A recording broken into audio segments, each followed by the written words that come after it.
আসসালামু আলাইকুম, সবাই কেমন আছেন? শুভ সকাল।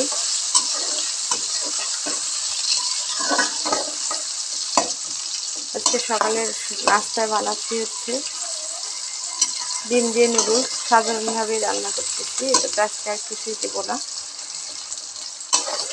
এভাবে রান্না করবো। কার কেমন দিন যাচ্ছে? আমরা তো গ্যাসে রান্নায় বন্ধ করে দিছি, শুধু একটু নাস্তা পানি সকালে বা বিকেলে বানা হয়, তাছাড়া চুলায় রান্না করা হয়। গ্যাসের যে দাম বাড়ছে, সরকারি নির্ধারিত দাম যেটা বলে সেটা তো কখনোই নেয় না, তার থেকে অনেক বেশি নেয়।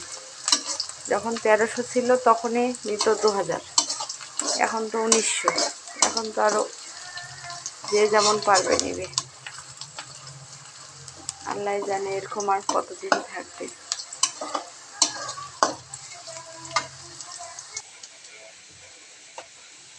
এটার মধ্যে আমি ডিমগুলো দিয়ে দেবো।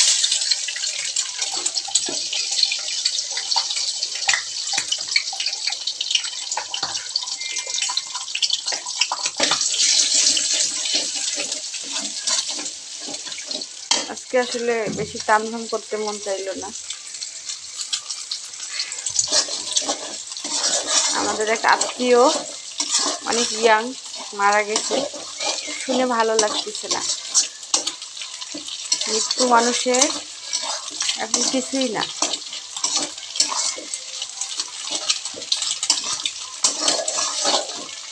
আমাদের জীবনযাত্রায় অনিয়মের কারণে আমাদের রোগ বেশি বাড়তেছে, স্ট্রোক বেশি বাড়তেছে।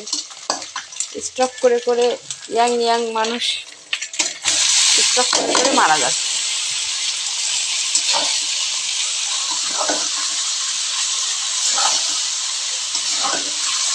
আমি যদিও বা তাকে কখনো দেখিনি, আমার মামির মুখে তার কালকে গল্প শুনছি, তাতেই আমাকে ভালো লাগলো না।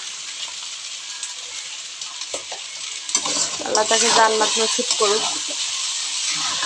তার একটা নাকি মেয়ে আছে, ক্লাস 4 না 5 পড়ে। আল্লাহ সেই মেয়েটাকে ধৈর্য ধারণ করার তৌফিক দান করুক। একটা মা না থাকলে পৃথিবীর অন্ধকার। বাবা থাকলেও হয় না, বাবা না থাকলেও মা চালাতে পারে, আগলে ধরে রাখতে পারে। মা না থাকলে সেই বাচ্চাটার পৃথিবীতে মনে হয় কিছুই নেই, সবার কাছে অবহেলিত। আল্লাহ প্রত্যেকটা সন্তানকে ভালো রাখুক, প্রত্যেকটা মাকে ভালো রাখুক।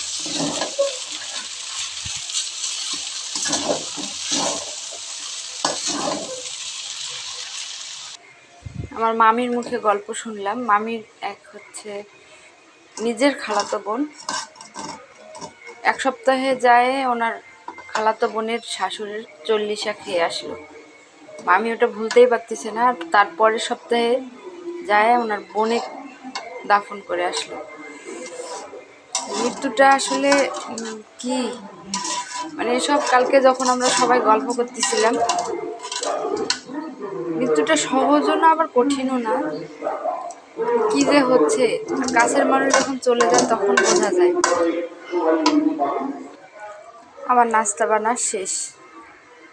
তো ভিডিওটা যদি ভালো লাগে প্লিজ লাইক, কমেন্ট, শেয়ার করে দিবেন, পাশে থাকবেন। আল্লাহ হাফেজ।